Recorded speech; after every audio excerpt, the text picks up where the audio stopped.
వైసీపీలోకి తాను మనస్ఫూర్తిగా వెళ్లలేదన్నారు ఆ పార్టీ తాజా మాజీ నేత మైసూరారెడ్డి.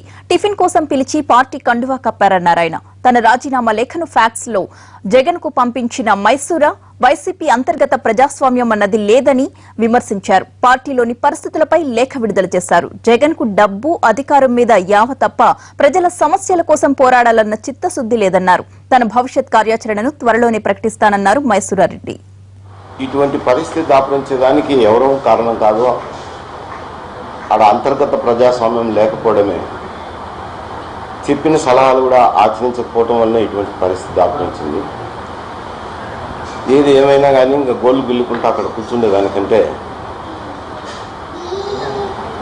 పార్టీకి రాజీనామా చేసి ఊరు కూర్చున్న గౌరవంగా ఉంటుందని చెప్పే నేను రాజీనామా లేఖను పంపడం జరిగింది. నా భవిష్యత్తు గురించి, మా శ్రేయోభిలాషుల భవిష్యత్తు గురించి వాళ్ళతో ఆలోచన చేసి సరైన సమయంలో సరైన నిర్ణయం తీసుకుంటాను. అది జరిగింది ఆర్జితంగా, అర్ధాంతరంగా జరిగింది. ఏదో బ్రేక్ఫాస్ట్కి రమ్మన్నారు, వెళ్ళాను. వెళితే ఉండే పరిస్థితులు బట్టి జరిగింది. పెద్దలతో ఉన్న తగాదాలు పిల్లలకు సంబంధం లేదు కదా అనే ఒక మానవీయ కోణంలోనూ, పిల్లలు కదా అని ఒక సాఫ్ట్ కార్నర్తో నేను ఆ దినం నిర్ణయం తీసుకోకపోయినా జరిగిన సంఘటనలు,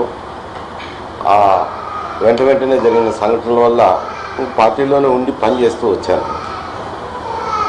అంతేగాని ఏదో నేను చేరాలని ఇంకొక షరతులో ఇంకొక కండిషన్లు పెట్టో చేరలేదు ఎప్పుడు కూడా.